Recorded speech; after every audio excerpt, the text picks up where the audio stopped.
Padmo is watching and says rigging doesn't happen only on the polling station, but outside the polling station by bribing and coercing. That's the biggest rigging.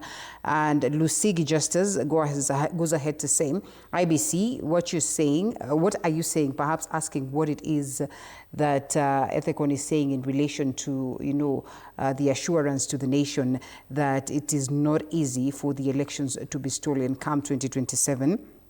It says there is a problem, and of course the current commission perhaps is not formed in the best way.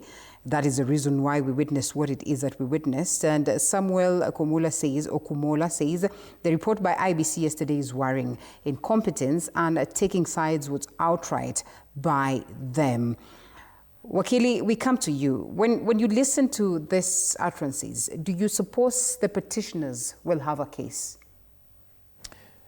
I've always held the view that if you're a public servant in this country, you must know that your decisions by practice now in Kenya will not only end with you, but will go to court. Right. And going to court is part of our democratic system. We wait to see the evidence that will be, placed before the judiciary, and let the judiciary make a decision on them. That is part of our decision. But I think until then, we will be speculating on whether they will succeed or not, and I think it will be unfair to the justice system to do that. But then we can look at what the IEBC chair talked about yesterday.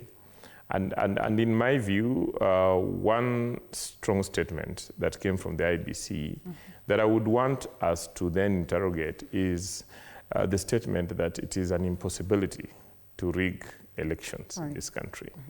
And that means that the chair of the IEBC was reaffirming the technical integrity of the system that we have put in place, especially through the voter registrar, the KIMS kit, and so on and so forth. But then, even as we do that, we know that there's a lot of noise around IEBC, and at the end of the day, most of our seats, especially the battlegrounds that you are talking about, Malava and Bere, there had to be a winner and a loser, and it was a very close election. So you had politicians, poisoning the environment even before the election day, so that you would hear a politician talk about, that people were being transported, that there are voters, 10,000 voters being transported into a constituency. How can that be with our, the technical system that has been put in place? Right. In my view, a lot of that propaganda that was spread, especially by the opposition, collapsed on the election day. A lot of, the chest thumping collapsed. It is my view that the problem in our electoral system is not with the IEBC, but it's an ethical issue amongst us as Kenyans.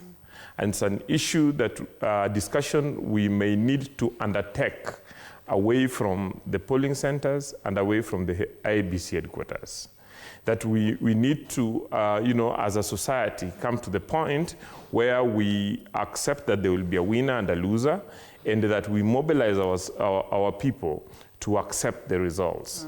And that until that day when we will have achieved that, there will always be, a lot of noise. Right. Okay?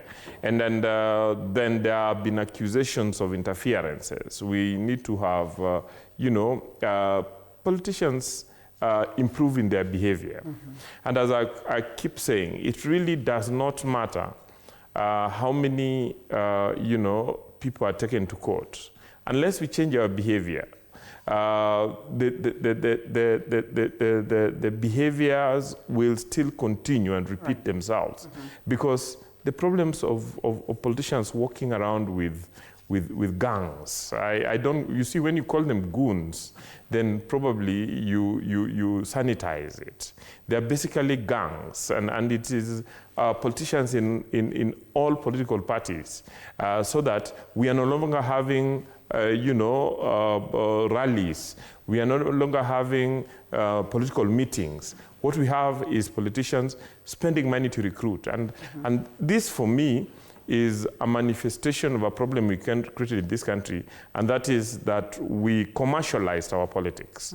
So that it is not political leaders who want to bring change, who then run for elections, but people who either want to use political offices to accumulate wealth, or who have accumulated wealth through undeserving means and want to use political offices to change. So unless we get involved in that bigger discussion, there is no way we are going to change it, because anybody who sees the political office not as a platform to change the livelihoods of the people, but as a means to control, are they controlling 500 million shillings or over within 5 years, and manipulate it for his own benefit and the benefits of his cabal, will never allow the processes to be held without trying to interfere with it. And of course, for a long time,